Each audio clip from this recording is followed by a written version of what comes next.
இப்போது புதிய அறிமுகம் ஆச்சி ஹோட்டல் சாம்பார் 50 கிராம் ரூபாய் 20 மட்டுமே.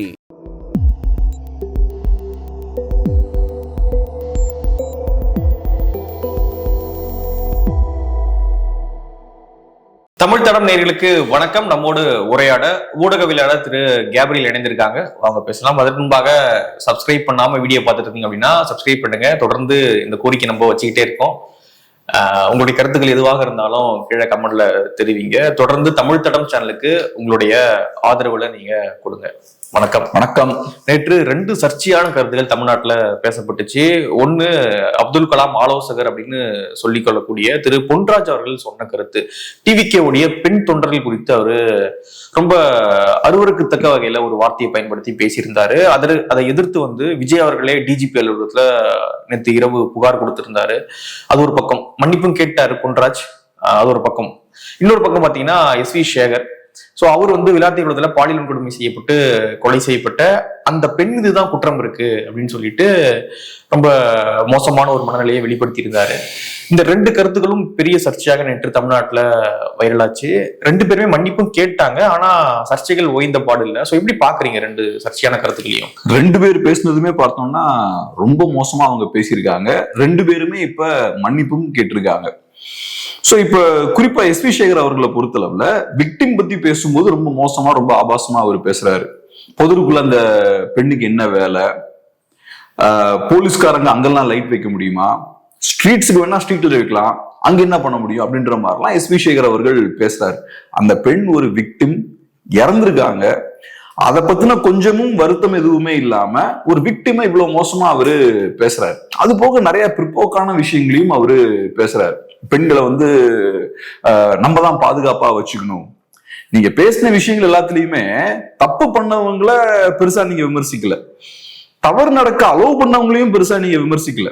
இப்ப நமக்கு எல்லாருக்கும் தெரியும், அந்த பேரண்ட்ஸ் சொல்றாங்க போலீஸ்காரங்க கம்ப்ளைண்ட் வாங்குறதுக்கே தயக்கம் காட்டுறாங்க, அங்க போங்க இங்க போங்கன்னு அலக்களிக்கிறாங்க, உடனே அவங்க ரெஸ்பாண்ட் பண்ணல. இந்த மாதிரி ஏகப்பட்ட தவறுகள் நடந்திருக்கு. அதெல்லாம் பேசாம பொதுக்குள்ள அங்க என்ன வேலை அப்படின்னு நீங்க கேக்குறீங்க.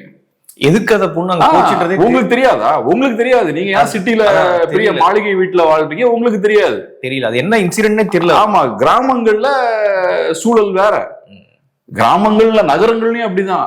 நம்ம ஒண்ணும் பெரிய இன்னும் வளர்ந்த வல்லரசாலாம் இன்னும் ஆகல. நம்ம வேணா பெருமையா பேசிக்கலாம், யூபியோட கம்பேர் பண்ணும்போது பீகாரோட கம்பேர் பண்ணும்போது அப்படி இப்படின்னு. இன்னைக்கும் நம்ம பொருளாதாரம் மோசமா தான் இருக்கு. திறந்தவெளி கழிப்பிடங்கள். ஆமா. அத இவ்வளவு மோசமா பேசுறாங்கன்னா அதை நீங்க சொன்ன மாதிரி மேபி இஷ்யூவே அவருக்கு தெரியாதுன்னு நினைக்கிறேன். இஷ்யூவே தெரியலன்னு நினைக்கிறேன் நான். அப்ப இது எவ்வளவு சீரியஸான ஒரு பிரச்சனை நடந்திருக்கு, ஒரு பெண்ணுக்கு இவ்வளவு பெரிய பாதிப்பு நடந்திருக்கு. அதை பத்தி நம்ம பேசுறோம்னா குறைந்தபட்சம் என்ன நடந்ததுன்றதை நம்ம கிளியரா பார்த்துட்டுல பேசணும். அவர் பேசுறதெல்லாம் பார்க்கும்போது ரொம்ப ஆச்சரியமா இருக்கு. 2வது என்ன சொல்றாருன்னா, இப்படிதாங்க சூழல் இருக்கும், இதுக்கு நீங்க அடாப்ட் ஆயிக்கோங்க. ஊர்ல நிறைய பிரச்சனைகள் இருக்கும், நீங்க தான் பாதுகாப்பா கூட்டிட்டு வரணும். எங்க வீட்டுல ஒரு வேலை செய்யறதுக்கு ஒரு பெண் இருக்காங்க, அவங்களுக்கு சில நேரங்கள் வெளியே போய் தேவை இருந்தா நாங்க தான் கூட போவோம், தனியா அவங்களை அனுப்ப மாட்டோம். ஏன்னா அவங்களே அனுப்பாம நாங்க மட்டும் போயிட்டு வந்தோம். ஆமா அப்படின்றாரு. இப்ப இத நீங்க நார்மலைஸ் பண்ணில பேசுறீங்க. ரைட், உங்க ஏரியா ரொம்ப பாதுகாப்பு இல்லாத ஒரு பகுதியா இருக்குன்னா நீங்க கூட போங்க, அதெல்லாம் நான் ஏத்துக்கிறேன். ஆனா அந்த ஏரியால பாதுகாப்பு இல்ல, அங்க பாதுகாப்ப கொடுக்க வேண்டிய அதிகாரிகள் அரசு பாதுகாப்பு கொடுக்கலன்றது நீங்க பேசணும். ஆனா நீங்க என்ன பண்றீங்க, என்ன ஆனாலும் பரவாயில்ல, நாங்க இந்த அரசுக்கு எதிராக எதுவும் பேசிட மாட்டோம், காவல்துறை என்ன ஆனாலும் விமர்சிக்க மாட்டோம். இங்க பிரச்சனையே என்னன்னா, அந்த பெண்ணோட பேரண்ட்ஸ் சொல்றாங்க நாங்க போனோம், போலீஸ் ஸ்டேஷன்ல சரியா எங்களுக்கு ரெஸ்பான்ஸ் இல்ல, அங்க போங்க இங்க போங்கன்னு அலக்களிக்கிறாங்க. இங்க பிரச்சனை அதுதானே, அதுதானே பேசணும். அந்த பெண் என்ன தவறு பண்ணாங்க? சின்ன பெண், 17 வயசு. அந்த பொண்ணுக்கு என்ன தெரியும்? ஒரு தவறும் ஒன்றும் பண்ணல. இங்க அந்த பிரச்சனை நடந்ததுக்கு அப்புறமும் சரியான ரெஸ்பான்ஸ் அவங்களுக்கு கிடைக்கல, சரியான ஹெல்ப் அவங்களுக்கு கிடைக்கல, அவமானப்படுத்தி அனுப்பப்பட்டாங்கன்னு சொல்றாங்க. அதெல்லாம் பேசாம நீங்க என்ன பண்றீங்க, இண்டிவிஜுவலா பிளேம் பண்றீங்க. அதுக்கப்புறம் அது சொல்யூஷன் என்ன சொல்றீங்க, நீங்க அடாப்ட் ஆயிக்கோங்க. சூழல் மோசமா தான் இருக்கும், அதெல்லாம் மாத்த முடியாது. நீங்க எப்படி இதுக்குள்ள எப்படி வாழலாம் நீங்க கத்துக்கோங்க. அது கிடையாது. எப்பவுமே ஒரு ப்ரொக்ரெசிவான ஒரு மைண்ட் வேணும். ஒரு பிரச்சனை இருக்குன்னு பார்த்தோம்னா அதை எப்படி தீர்க்கலாம்னு தான் நம்ம பேசணும். இங்க ஒரு பிரச்சனை இருக்கு, ரைட், நீங்க தனியா ஒரு பெண் அனுப்ப முடியாதுன்ற பிரச்சனை இருக்கு, ரைட், கூட போங்க. ஆனா அதை எப்படி மாத்தலாம்னு நீங்க பேசணும். இங்க என்னென்ன பிரச்சனைகள் இருக்கு, ஏன் இந்த மாதிரியான சூழல் இருக்கு, லா அண்ட் ஆர்டர் இஷ்யூ மோசமா இருக்குன்றதை நீங்க இப்ப பேசணும். அதை பேசாம வெறுமனே நீங்க சரியா அதை பாத்துக்கோங்க, நீங்க தான் பாத்துக்கொடுங்க அப்படின்னு பேசுறது ரொம்ப ரொம்ப தவறான விஷயம். ரெண்டாவது, முற்போக்காளர்கள்லாம் இதுக்கு பேசணும். முற்போக்காளர்கள்லாம் ஏன் அமைதியா இருக்காங்கன்னு எனக்கு தெரியல. இதுக்கு முன்னாடி எஸ்வி சேகர் அவர்கள் பெண் பத்திரிகையாளருக்கு எதிராக பேசும்போது 2018-19 காலகட்டத்துல எல்லாரும் பெருசா பொங்குனாங்க, ஆச்சா புச்சான்னு பயங்கரமா பேசினாங்க, அடிச்சு வீட்டை உடைச்சிட்டாங்களே, அவர் வீட்டுல கல்லுட்டு எரிஞ்சாங்க. நான் இன்னொன்னு சொல்றேன், சட்டமன்றத்துல இருந்து வாக் அவுட் பண்ணாங்க திமுக காரங்க. சோ அப்ப ஸ்டாலின் அவர்களே அப்ப ரெஸ்பாண்ட் பண்றாரு அதுக்கு. இன்னைக்கு இவ்வளவு பெரிய இஷ்யூ நடக்குது, யாரும் பேச மாட்டேங்கிறீங்க. இங்க பெண்ணியவாதிகள் இருக்காங்க, பெரிய பெரிய அமைப்புகள் இருக்காங்க, ஏகப்பட்ட முற்போக்காளர்கள் இருக்காங்க. இன்னைக்கு பார்த்தோம்னா இவங்க யாருமே வாய் திறக்க மாட்டேங்கிறாங்க. எஸ்வி சேகர் அவர்கள் திமுக ஆதரவாளராக இருக்காரு இன்னைக்கு. அதனாலதான் அது நமக்கு கண்டிப்பா தெரியுது. ஆனா பாருங்க எப்படி சூழல் மாறி இருக்கு பாருங்க. திமுக ஆதரவாளராக இருந்தாலுமே இவங்க ஏன் இவ்வளவு பயப்படுறாங்க அதை பத்தி பேச? இப்ப பாருங்க, சிஎம் அவர்கள் அவரோட அந்த ஒரு ஃபங்க்ஷனுக்கு கூட போனாரு, இந்த கோல்டன் ஜூப்ளி, அவரோட அந்த நாடக ஒரு ஈவென்ட்டுக்கு போனாரு. அதுக்கப்புறம் அவருடைய தந்தையார் பேரை ஒரு சாலைக்கு வச்சாங்க, கரெக்ட், ஒரு ரோட்டுக்கு வச்சாங்க. அதுக்கப்புறம் திமுக மேடையில் ஏறி அவருக்கு பூரண கும்ப மரியாதைலாம் பரிவாரெல்லாம் கட்டி திராவிட மாடல் மரியாதைன்னு நாங்க அதுக்கு இப்ப பாருங்க. இப்போ இந்த ஹைனாஸ் எல்லாம் பாத்தீங்கன்னா பிறந்ததுல இருந்து இன்னைக்கு வரைக்கும் அவங்க திமுகவுக்கு ஆதரவா பேசிட்டு இருக்காங்க. இவங்களுக்கு எந்த மரியாதையும் என்னைக்கும் கிடைச்சது கிடையாது. இவங்க பேசுறதெல்லாம் முற்போக்கு, பெரியாரியம், அம்பேத்கரம்னு பேசிட்டு இருப்பாங்க. இவங்க யாருக்கும் இந்த அங்கீகாரம் கிடைக்கல. எஸ்வி சேகர் அவர்கள் காங்கிரஸ் பார்ட்டில இருந்திருக்காரு, அதிமுகல எம்எல்ஏவா இருந்திருக்காரு, பாஜகல நிறைய நாள் இருந்தாருன்னு நினைக்கிறேன். அதுக்கப்புறம் இன்னைக்கு திமுகல சேர்ந்திருக்காரு. திமுகல நாளைக்கு இருப்பாரான்றது பெரிய சந்தேகம் தான். ஏன்னா அவர் இன்னைக்கு பார்த்தோம்னா எந்த கன்சிஸ்டன்சியும் இல்லாம எல்லா கட்சிக்கும் மாறி மாறி அவரு கரெக்டா போயிருக்காரு. ஆனா அவரோட ஸ்ட்ரென்த் என்னன்னா ஏதோ ஒரு வகையில அவருக்குன்னு ஒரு இன்ஃபுளுன்ஸை கிரியேட் பண்ண முடியுது இருக்கிற இடத்துல. தலைமைக்கு நெருக்கமா, ஆமா, இங்கேயும் தலைமைக்கு நெருக்கமா இருக்காரு, எல்லா இடத்துலயும் தலைமைக்கு அவர் நெருக்கமா இருந்திருக்காரு. மோடி அவர்கள் எல்லாம் சந்திச்சன்றதை அடிக்கடி அவரு பேசுவார். சோ இவருக்கு இங்க இவ்வளவு முக்கியத்துவம் கிடைக்குது திமுகல. இங்க இருக்கக்கூடிய முற்போக்காளர்களுக்கு அது இல்ல. இது எந்த அளவுக்கு போயிருக்குன்னா, எஸ்வி சேகர் அவர்கள் இவ்வளவு பெரிய தவறு பண்ணதுக்கு அப்புறமும் அதை பத்தி ஒரு வார்த்தை கூட இவங்க பேச முடியல. நீங்க என்ன பெரிய பார்ப்பனி எதிர்ப்பெல்லாம் பேசுவீங்க, ஆனா இன்னைக்கு ஒரு சின்ன வார்த்தை பேச முடியல. இவ்வளவு அபத்தமான ஒரு விஷயத்த அவர் பேசியிருக்காரு, ஆனா உங்களால ஒரு சின்ன வார்த்தை அவருக்கு எதிராக பேச முடியல. அவ்வளவு காஷியஸா நீங்க இருக்கீங்க. இது காட்டக்கூடிய விஷயம் என்ன? நீங்க பேசுறதுலாம் ஒரு அர்த்தமும் கிடையாது, உங்ககிட்ட ஒரு அதிகாரமும் கிடையாது, ஒண்ணும் கிடையாது. நீங்க சும்மா உட்காந்து ஏதாவது கதை பேசிட்டு இருக்க வேண்டியதுதான். சோ அதனால இவ்வளவு மோசமான ஒரு காரியத்தை பேசிட்டு எஸ்வி சேகர் அவர்கள் அப்கோர்ஸ் அவர் மன்னிப்பு கேட்டாருன்றது சந்தோஷம் தான். அது ரொம்ப இழுத்துக்கிட்டே போகாம டக்குன்னு அவர் குயிக்கா சாரி கேட்டிருக்காரு. ஆனா அவர் பேசின விஷயங்கள் ரொம்ப தவறு. அந்த டைம்ல நீங்க சொன்ன மாதிரி அவர் அப்படி பேசினப்ப, இதுக்கு முன்னாடி 2018-19 அந்த காலகட்டத்தில் தப்பா பேசினப்ப அவர் வீட்டுல பத்திரிகையாளர்கள் எல்லாம் போய் கல் எறிஞ்சாங்க. எனக்கு நல்லா ஞாபகம் இருக்கு, அவர் கேட்ல எல்லாம் கல்லை விட்டு எரிஞ்சாங்க. அது ரொம்ப ரொம்ப தவறான விஷயம். அவர் என்னதான் மோசமான விஷயத்த பேசியிருந்தாலும் நீங்க அவர் வீட்டுக்கு எல்லாம் போய் கல்லை விட்டு எரியக்கூடாது. ஒரு பத்திரிகையாளரோட வேலை அது கிடையாது. நீங்க அப்ப என்ன ஆகுறீங்க, நியூஸ கவர் பண்றவர்ன்றத தாண்டி நீங்களே நியூஸா மாறிடுறீங்க. அப்ப உங்களுக்கு மற்றவங்களுக்கு என்ன வித்தியாசம் இருக்கு? அந்த விஷயத்த அவங்க பண்ணிருக்கூடாது. பட் இருந்தாலும் அந்த லெவலுக்கு அவங்க போனாங்க. எஸ்வி சேகருக்கு எதிராக போராட்டம் பண்றாங்க, கல்லை விட்டு எறிறாங்க. கல்லை விட்டு எரிஞ்சவங்க இன்னைக்கு என்ன பண்ணிட்டு இருக்காங்க? கல்லை விட்டு எரிஞ்சவங்க அந்த வழக்கு இருக்கு, கரெக்ட், அந்த வழக்கு இருக்கு. இப்போ ஒரு திமுகவுக்கு ஆதரவா இருக்க. இப்ப பார்த்தோம்னா அந்த கல்லை விட்டு எரிஞ்சவங்க எல்லாம் இன்னைக்கு குவைட்டா இருக்காங்க. அன்னைக்கு ஏறக்குறைய ஒரு 20 பேர் போய் கல் விட்டு எரிஞ்சாங்க அங்க. அவங்களாம் அவ்வளவு ஆக்ரோஷமா இருப்பாங்க. எனக்கு இன்னும் இந்த வீடியோ எல்லாம் ஞாபகம் இருக்கு. அதை லீட் பண்ணவங்க, அதுல பார்ட்டிசிபேட் பண்ணவங்க நிறைய பேர் நமக்குமே தெரியும், மீடியால தான் இருக்கும், நிறைய பேர் நம்ம பார்த்திருக்கோம். இன்னைக்கு இதை அவங்களால பேச முடியல. சோ இதுல ரெண்டு விஷயம் இருக்கு. ஒண்ணு, பெண்கள் குறித்த இவங்களோட பார்வை எவ்வளவு மோசமா இருக்குன்றது. இவர் ஒரு ஹபிச்சுவல் அஃபெண்டர். இவர் இதுக்கு முன்னாடியும் இதே மாதிரி பேசியிருக்காரு, இப்ப திரும்ப இதே விஷயத்த பண்றாரு. பெண்களுக்கு எதிரான ஒரு பார்வை சொசைட்டில இருக்கு. ரெண்டாவது, ஒருத்தர் திமுகவுக்கு ஆதரவா இருக்கும் போது அவர் எப்படி பார்க்கப்படுறார்? அவரு ஒரே மனிதர் தான். அன்னைக்கு இதே தப்பு தான் அன்னைக்கும் பண்றாரு, இன்னைக்கும் பண்றாரு. ஆனா அன்னைக்கு இவங்க எல்லாம் வேற மாதிரி ரியாக்ட் பண்றாங்க, இன்னைக்கு இவங்க எல்லாம் வேற மாதிரி ரியாக்ட் பண்றாங்க. சோ இவங்களோட ரியாக்ஷன் பார்த்தோம்னா கம்ப்ளீட்டா மாறுது. இதை சொசைட்டி பார்க்கணும். இன்ஃபேக்ட் நான் இன்னொன்னு சொல்றேன், இன்னைக்கு மட்டும் எஸ்வி சேகர் அவர்கள் பிஜேபியில இருந்திருந்தாருன்னா அவர் பேசின அந்த விஷயத்தை இவங்க எல்லாம் வைரல் ஆக்கியிருப்பாங்க. சோசியல் மீடியால இது பெருசா ஸ்ப்ரெட் ஆகல. அது காரணம் அதிமுகவோட பலவீனமும் கூட. இவ்வளவு மோசமான விஷயத்தை அவர் பேசியிருந்தாலும் இது பெருசா பெற வேண்டிய எதிர்ப்பு அது பெருசா பெறல. இதே இது இப்ப திமுகவுக்கு எதிரான ஆளா எஸ் வி சேகர் அவர்கள் இருந்திருந்தாருன்னா இன்னைக்கு இதை வந்து பெரிய ஒரு இஷ்யூவா மாத்திருப்பாங்க. எல்லா முற்போக்காளர்களும் இதை கையில் எடுத்திருப்பாங்க. இன்ஃபேக்ட் டிவி டிபேட்டா கூட அது மாறி இருக்கும். நான் சொல்ல டிவி டிபேட்டா கூட மாறி இருக்கும். ஆனா இன்னைக்கு பார்த்தோம்னா ரொம்ப சாதாரணமா அந்த இஷ்யூ லைட்டா வெடிக்கிற மாதிரி வந்தோடனே இல்ல நான் சாரி கேட்கிறேன்னு சொல்லிட்டு அவரு ரிவர்ஸ் போயிட்டார். ஸோ அதனால அதான் சிச்சுவேஷன் மோசமா தான் இருக்கு. நம்ம பேசிட்டு இருக்கோம் தமிழ்நாடு பெரிய வளர்ந்த மாநிலம், இங்க எல்லாரும் பயங்கரமான முற்போக்காளர்கள், பெண்கள் நல்லா நடத்தப்படுறாங்க, பேர்களுக்கு பின்னாடி சாதி கிடையாது. ஆனா இதான் கண்டிஷன். இது எஸ் வி சேகர் அவர்கள் தப்பா பேசினாருன்றதை விட அவருக்கு எதிராக குரல் கொடுக்க இங்க யாரும் இல்லை. அதுதான் சிக்கலிங்க. இன்னொரு பக்கம் பொன்ராஜ் அவர்களுடைய கருத்து, விஜய் அவர்கள் டிஜிபி அலுவலகத்துல புகார் கொடுத்திருக்காரு. இப்போ மன்னிப்பும் கேட்டார் பொன்ராஜ் அவர்கள். சோ எப்படி பாக்குறீங்க அந்த இஷ்யூவை? நம்ம நேத்தே இது பேசியிருக்கோம். இப்ப விஜய் அவர்கள் இதுக்குள்ள பர்சனலா இன்வால்வ் ஆகுறாரு, அது பாராட்டக்கூடிய ஒரு விஷயம் தான். விஜய் அவர்கள் பெருசா இஷ்யூ பேஸ்டா அவர் எதுவுமே பெருசா பண்ணல. அந்த வகையில இதை ரொம்ப சீரியஸா எடுத்து இதுல டைரக்டா அவரே இன்வால்வ் ஆகிறத நம்ம கண்டிப்பா பாராட்டணும். அவர் தொண்டர்களுக்காக இந்த விஷயம் பண்றாரு. நம்ம நிறைய விமர்சனங்களை வச்சிருக்கோம் இதுக்கு முன்னாடி. அவரோட தொண்டர்கள் 41 பேர் இறக்கும் போது அவர் பெரிய நடவடிக்கை எதுவும் எடுக்கல, அவங்களுக்காக எதுவும் பண்ணல. இன்னைக்கு வரைக்கும் அவங்கள ரிமெம்பர் பண்றதுக்காக எதுவும் பெருசா விஜய் பண்ணல. இப்ப வரைக்கும் அவங்களோட பெயர்களை கூட சொல்றது கிடையாது. அந்த கட்சிக்காரங்க அவருக்காக தான் தியாகம் பண்ணிருக்காங்க. சோ அப்படி இருக்கும்போது அவர் கட்சி பெண்களை தரக்குறைவா பேசின உடனேயும் குயிக்கா அவர் ரியாக்ட் பண்றாருன்னா அது பெரிய விஷயம் தான். அப்புறம் நம்ம கமெண்ட்ஸ் நிறைய பார்க்கும்போது பொன்ராஜ் அவர்கள் பேசுனது சரிதான் நிறைய பேர் பேசிட்டு இருக்காங்க.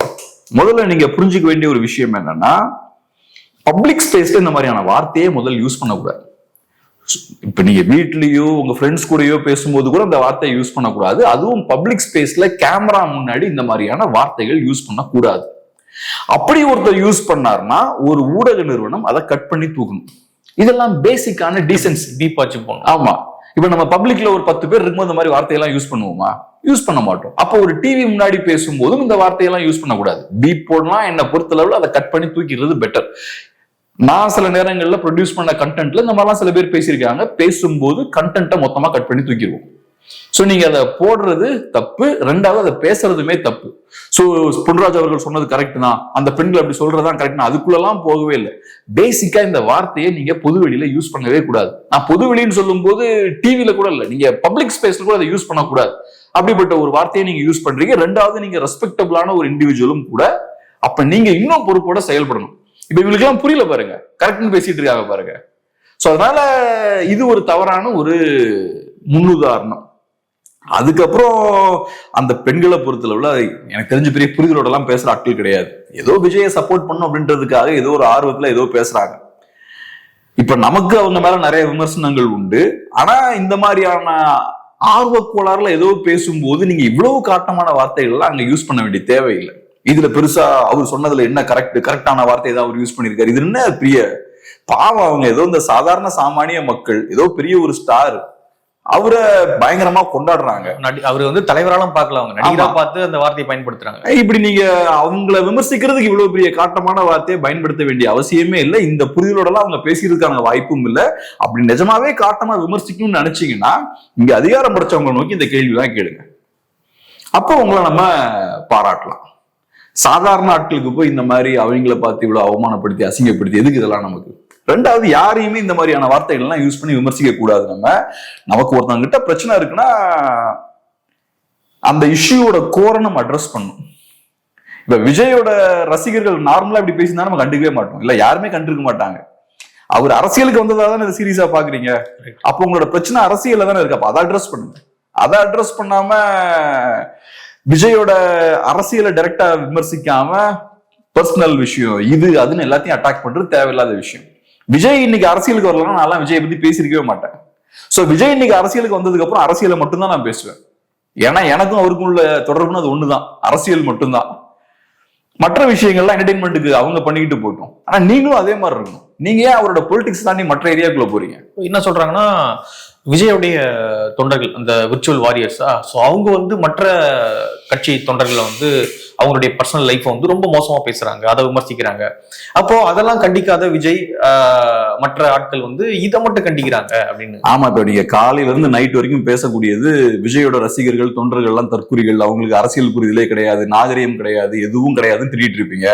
அதுக்கப்புறம் நீ ஏன் இவ்வளவு மோசமா அநாகரிகமா நடந்துக்கிறன்னா விஜயோட தொண்டர் அப்படி பண்றாரு பாரு, அதனால நானும் அப்படி பேசுறேன். சோ அப்ப நீங்க விஜயோட தொண்டராவே மாறிடுறீங்க. அப்ப அவங்க தராதரத்துக்கு நீங்களும் இறங்கி வந்துடுறீங்க. நீங்க விமர்சிக்கிறதே என்ன, அவங்க சரியில்லைன்னு விமர்சிக்கிறீங்க. கடைசியில நீங்க அவங்க லெவலுக்கு இறங்கி வந்தா அவங்க செய்யறதே நீங்களும் செஞ்சீங்கன்னா உங்க விமர்சனம் என்ன?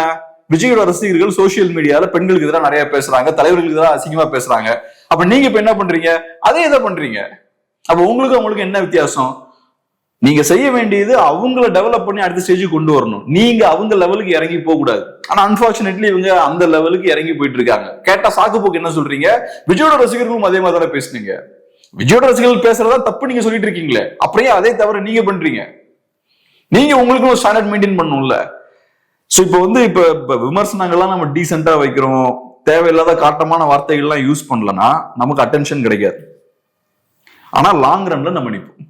ஆனா நீங்க தேவையில்லாத வார்த்தைகள்லாம் யூஸ் பண்ணி ஷார்ட்கட்டை பயன்படுத்தி அட்டென்ஷன் அவங்க பக்கம் திருப்பிக்கிறீங்கன்னா உங்களுக்கு உடனே உங்களுக்கு நல்ல ஊடக வெளிச்சம்லாம் கிடைக்கும். எல்லாரும் உங்களை பார்த்து சில பேர் பாராட்டுவாங்க, சில பேர் எதிர்ப்பாங்க, இதெல்லாம் நடக்கும்.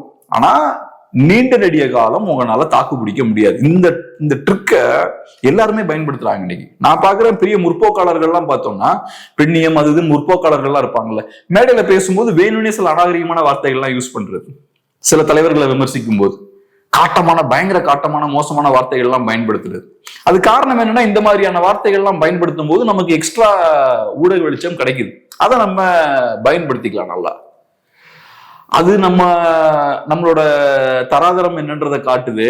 நம்ம அம்பலப்படுறோமே அதெல்லாம் அவங்களுக்கு கவலையே இல்லை. சோசியல் மீடியால எல்லாம் நம்பர் தானே. நான் பேசினா லட்சக்கணக்கான பேர் பார்ப்பாங்க, நான் ரொம்ப ஃபேமஸான ஆள், அதை வச்சுதான் என்னோட ஒர்த்தை நான் கனெக்ட் பண்ணுவேன். அப்ப இந்த மாதிரி தேவையில்லாத வார்த்தைகள்லாம் பேசுறது, இதை கம்ப்ளீட்டா ஸ்டாப் பண்ணும். இன்னைக்கு இவங்க வியூஸுக்காக ஒரு விதமான ஒரு ரீச்சுக்காக பண்ற இந்த விஷயம் பார்த்தோம்னா நம்ம தமிழ் சமூகத்தோட ஓவரால் ஸ்டாண்டர்டை கம்மி பண்ணுது. நம்ம நிறைய பேசணும்ல, தமிழ் கலாச்சாரம், தமிழ் பண்பாடு, அதுன்னு பேசணும்ல, அதெல்லாம் இதை வச்சுதான் கணக்கு பண்ணணும். இதெல்லாம் இப்படி எல்லாம் பேசிட்டு இருந்தா தமிழ் கலாச்சாரம் என்ன ஆகுது, தமிழ் பண்பாடு என்ன ஆகுது? இதெல்லாம் நார்மலைஸ் ஆகக்கூடாது. இன்னைக்கு அன்பார்ச்சுனேட்லி இதெல்லாம் நார்மலைஸ் ஆகிட்டே இருக்கு. இதெல்லாம் சாதாரண விஷயம் தான்ற மாதிரி ஆகிட்டு இருக்கு. இதெல்லாம் ரொம்ப ஆபத்தான விஷயங்கள். இதெல்லாம் நார்மலைஸே ஆகக்கூடாது. இதெல்லாம் ஒரு நல்ல சொசைட்டிக்கு ஒரு அழகே கிடையாது.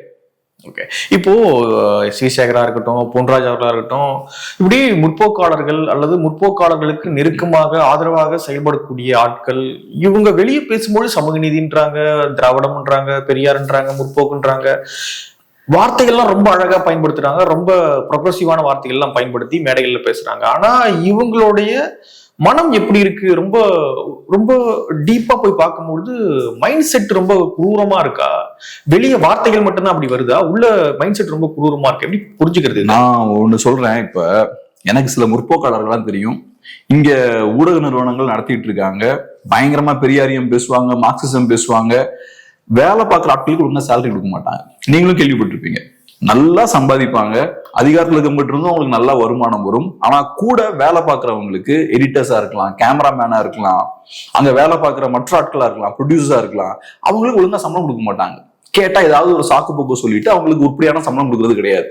இல்லைன்னா எதையாவது சொல்லி கூப்பிடுறது, அதுக்கப்புறம் சரியான சம்பளம் கொடுக்காம ஏமாத்தி அனுப்புறது. இந்த மாதிரியான ஆட்கள் நிறைய பேர் இருக்காங்க. எனக்கு ஆச்சரியமா இருக்கும்.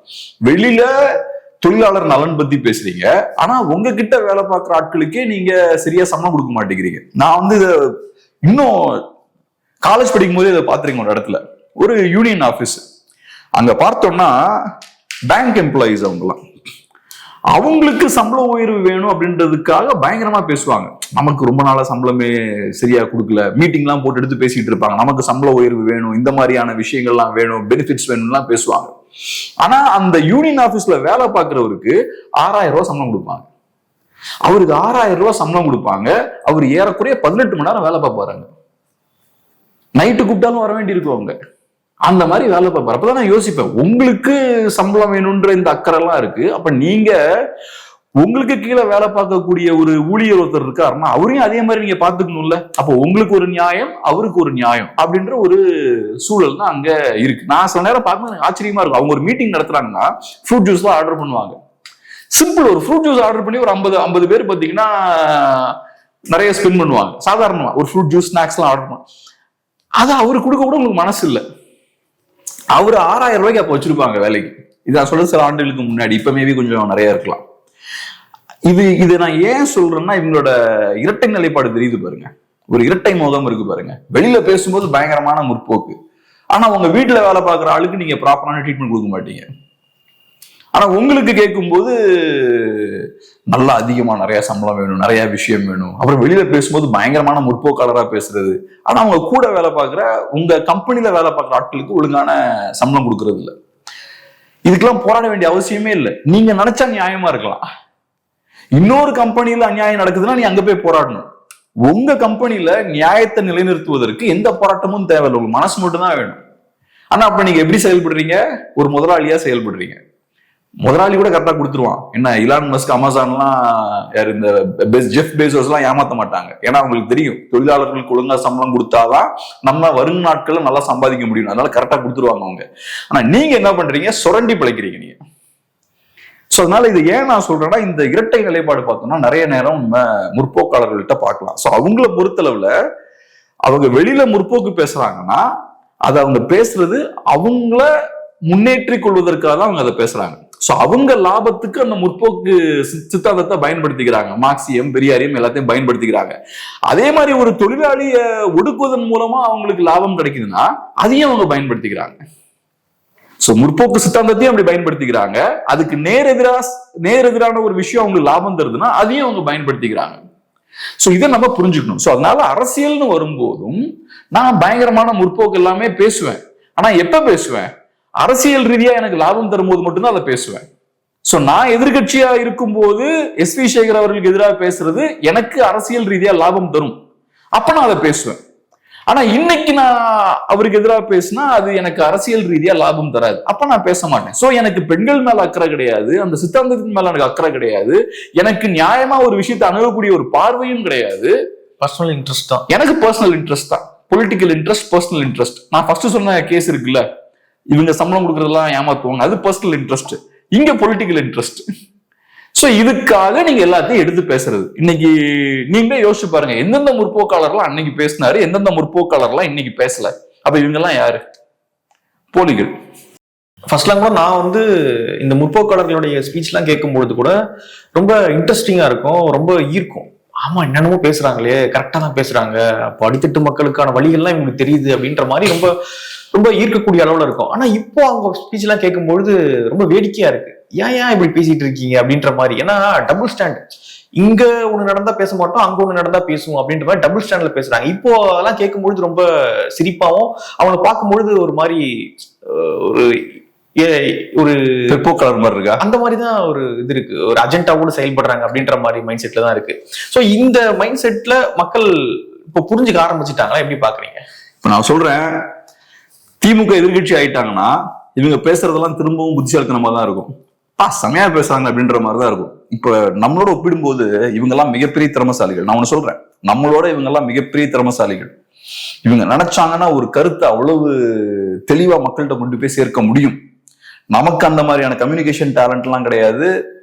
அட்லீஸ்ட் என்னை பத்தி நான் சொல்லுவேன், எனக்கெல்லாம் இவங்களோட நான் கம்பேர் பண்ணா ஒண்ணுமே கிடையாது. ஆனா இவங்க கேட்டக்கூடிய பலவீனம் என்னன்னா, திமுக அதிகாரத்துல இருக்கும்போது இவங்களால முழுமையா செயல்பட முடியாது.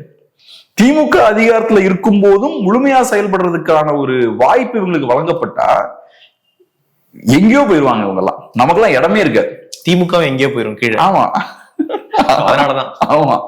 சோ அதனால நான் தான் யோசிப்பேன், இவங்க திமுக ஆளுங்கட்சியா இருக்கும்போது அந்த கட்சியை டிஃபெண்ட் பண்றது ரொம்ப கஷ்டம். ஆனா அந்த வேலையை கூட நல்லா பண்றாங்க. இப்ப நம்மளால யோசிச்சு கூட பார்க்க முடியாது அது. ஆனாலும் ரொம்ப எஃபெக்டிவா விட்டு கொடுக்காம அந்த கட்சியை பிடிச்சு வச்சிருக்காங்க பாருங்க. அப்ப எவ்வளவு திறமை வேணும் அவங்களுக்கு. டிஃபெண்டே பண்ண முடியாத ஒரு விஷயத்தை டிஃபெண்ட் பண்ணிட்டு இருக்காங்க. நம்ம பண்றது சாதாரண ஒரு விஷயங்க.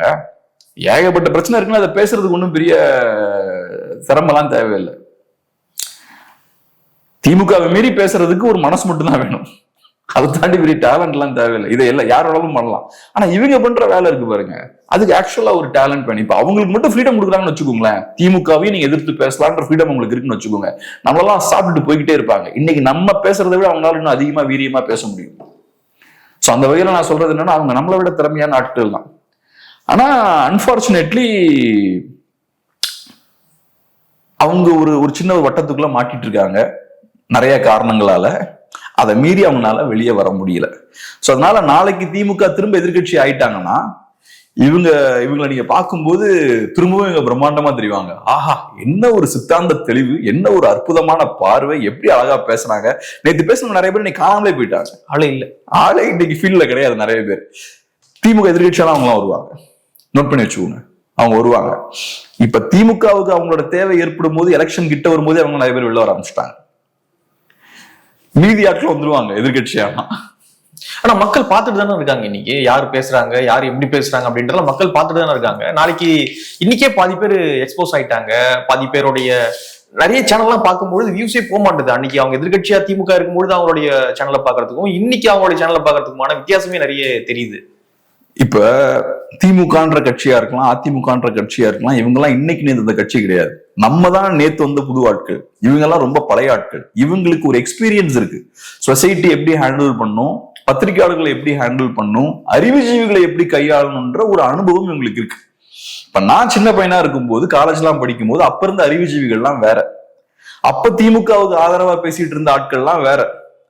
அந்த டைம்ல பார்த்தோம்னா ஃபேஸ்புக்ல எல்லாம் நிறைய பெரிய பெரிய பதிவுகள் எல்லாம் போடுவாங்க, ரொம்ப கருத்தியலா பேசுவாங்க. இன்னைக்கு அவங்க எல்லாம் கம்ப்ளீட்டா காலி ஆயிட்டாங்க. அதே மாதிரி அதுக்கப்புறம் பார்த்தோம்னா அந்த 16, 18 இந்த காலகட்டங்கள்லாம் புதுசா நிறைய இன்ஃப்ளூயன்சஸ் வர ஆரம்பிக்கிறாங்க. நீங்க சொல்ற மாதிரி அவங்களோட அந்த தாக்கம் இன்னைக்கு கம்மியாகிட்டு இருக்கு. அவங்கள மக்கள் பார்க்கும் விதம் மாறிட்டு இருக்கு. அவங்க எக்ஸ்போஸ் ஆயிட்டு இருக்காங்க. நாளைக்கு இதே மாதிரி புது ஆட்களை உருவாக்கிடுவாங்கன்றீங்க. நான் சொன்ன மாதிரி 2010, 11 இந்த காலகட்டத்தில் எனக்கு ஞாபகம் இருக்கு. அப்ப இருந்த அறிவுஜீவிகள் கம்ப்ளீட்டா வேற. டிவியில உட்காந்து பேசுற கூட்டம் கம்ப்ளீட்டா வேற. இன்னைக்கு அவங்க எல்லாம் சுத்தமா இல்ல. அப்ப என்ன ஆகுது, அவங்களுக்கு நம்பகத்தன்மை இல்லைன்ற சூழல் ஏற்படுது. அவங்களோட அந்த இமேஜ் உடைஞ்சிருது. அதுக்கப்புறம் அவங்க காணாம போறாங்க. அதுக்கப்புறம் புது ஆட்கள் உருவாக்கப்படுறாங்க. இவங்களோட தாக்கம் இன்னைக்கு கம்மியாயிட்டு இருக்குன்றதுதான் அவங்களோட பார்வை. சோ நீங்க என்ன ஆங்கிள் சொல்றீங்கன்னா, அப்ப நாளைக்கு சொசைட்டி மாறிடும், இவங்க எல்லாம் காணாம போயிருவாங்க. நான் என்ன சொல்றேன், நாளைக்கு புதுசா இன்னொரு கூட்டத்தை உருவாக்குவாங்க. நமக்கு தெரியாத ஒரு ஆளை உருவாக்குவாங்க. திமுக எதிர்கட்சியா இருக்கும்போது பயங்கரமா சமூக நீதி அது இதெல்லாம் பேசி வருவாங்க. அதுக்கப்புறம் இதே மாதிரி பைபிள்ல தான் ஒரு வசனம் ஒண்ணுங்க, பழைய ஏற்பாட்டுல, there is nothing new under the sun. சூரியனுக்கு கீழே புதுசுன்னு ஒண்ணும் கிடையாது. இப்ப நம்ம பாக்குற விஷயங்கள்லாம் ஏற்கனவே நடந்ததுதான். சோ அதனால பெரிய தட்டுப்பாடெல்லாம் வராது. இதே மாதிரி இன்னொரு புது குரூப்பை ஃபார்ம் பண்ணுவாங்க. இந்த குரூப் அப்படியே காணாம போயிடும். இங்க நம்ம புரிஞ்சுக்க வேண்டியது என்னன்னா, நம்ம கொஞ்சம் நீண்ட நெடிய காலம் தாக்கு பிடிக்கணும்னா, நம்ம சொல்ற வார்த்தைக்கு மரியாதை இருக்கணும்னா, அதுக்கேற்ற மாதிரி நம்ம நடந்துக்கணும். இவங்களோட தேவைக்கு ஏற்ற மாதிரி லெஃப்ட் ரைட் நம்ம போய்கிட்டு இருந்தோம்னா நம்மளும் காணாம போயிடுவோம். பார்ப்போம். நிறைய விஷயங்கள் நம்ம பகிர்ந்துக்கிட்டீங்க. நன்றி.